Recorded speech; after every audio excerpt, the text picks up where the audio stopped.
cosmetic surgeon, Dr. Basil Pakeman. Welcome to our show.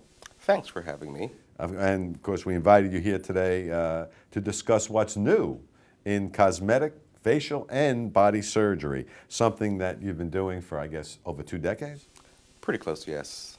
Over 16 years. What motivated you to get into this line of medicine? I would not say it's a particular event or a particular time that actually drew me towards medicine. It's just a natural attraction that has occurred over the years. My first experience actually with cosmetic surgery was really trauma surgery, people after accidents and stuff like that. And that really piqued my interest. Wow. People come in very damaged, and to actually take the different parts and put them back together again. That's a challenge. Absolutely is, but it's also an art. I would think. How many procedures would you estimate that you've performed over the past 20 years? Oh my God, I have never sat down to think about it. There are in the thousands. A lot. A lot. This is something I do on a daily basis. In an article, you recently said that eyes are the biggest bang for the buck when it comes to cosmetic surgery and procedures. How so? Well, when you meet someone, what's the first thing you notice about them? You look into their eyes, the mirrors to their soul. Absolutely. And that's basically where most of the attention usually goes. And it does make a big difference. Something as simply as an eye lift, blepharoplasty, does make a big difference. It really can take off years off a person's face. And I would also think that in today's business world, in order to remain relevant and competitive, you need eyes that don't look like you're tired and getting old. Well, one of the biggest problems is that we are, living longer, we are feeling better, and we feel very good about ourselves, but sometimes our face doesn't match the way we actually feel. That's true. That's true. So a little nip and tuck there can take how many years off the way you look? Absolutely. The whole idea here is, I do believe in, not starting early, but minor things, over a lifetime. You don't have to go for a big procedure. Nip tucking along the way does make a big difference, and it keeps you looking pretty good throughout the years. Right. And how much of the way you look, such as, and we're going to talk about the eyes, the baggy eyes and things like that, is hereditary, and how much is just working so hard, too hard? Well, it's really a combination. For some people, it's more heredity versus, environmental factors, but they're all intermixed in there. So the whole idea, guess what? If you don't have great genetics, the thing that you should do is live your life in a healthy way, and, there's cosmetic surgery to fill in the gaps. What do patients normally want, and generally, what are their goals coming into your office? Well, at a consultation, I look at it as it's really an interview, and it's an interview in two parts. It's an interview on the patient's part. It's also an interview on my part. We're getting to know each other. For me to understand what a patient really wants and their desire is really, I need to hear it from them. And so it's a give and take situation that goes on, in the consultation. And cosmetic surgery has really grown, and the mass is getting it. It's more routine than years ago. So people coming for all different reasons, from facial surgery, blepharoplasty, facelifts, fat transfer. One of my most popular procedures, believe it or not, is the Brazilian butt lift. I'm going to ask you about that as we move forward.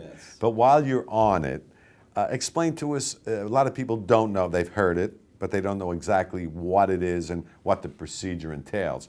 Explain to us what a Brazilian butt lift is.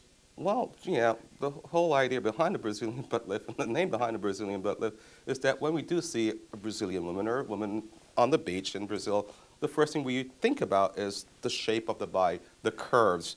Well, the Brazilian butt lift is what I would like to think is a surgery that actually is surgery, but it's really, it gives you a big bang. It's like, it's pretty much like, 1 + 1 equals really 3 and not 2.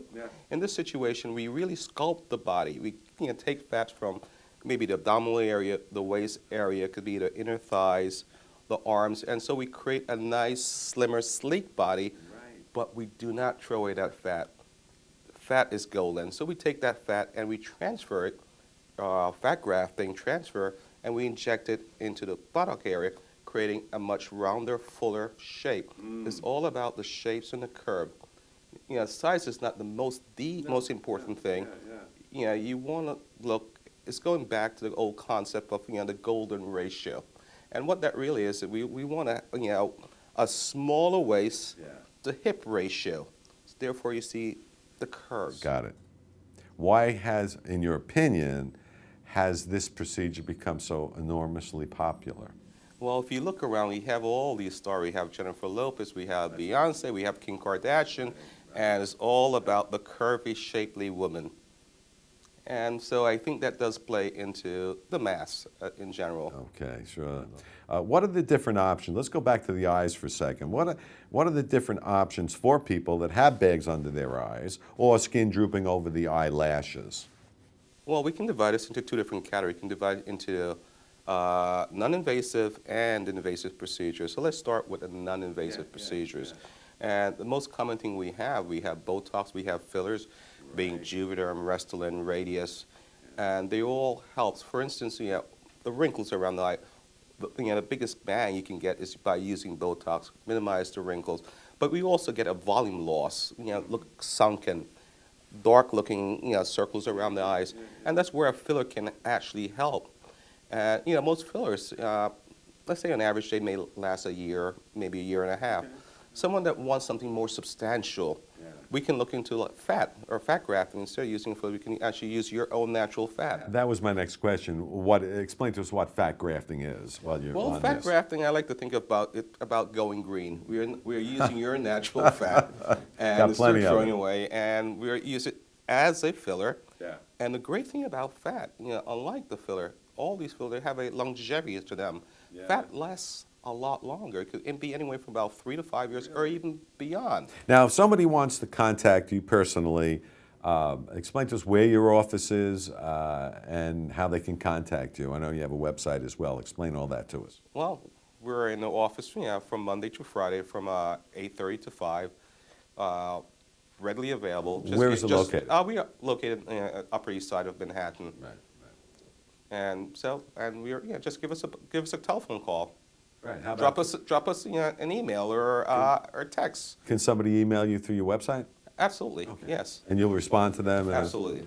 Okay. Well, I want to say one more time, Dr. Basil Pakeman, 20 years in New York, and of course, your reputation as one of the best plastic surgeons here remains, and we wish you much success in the future.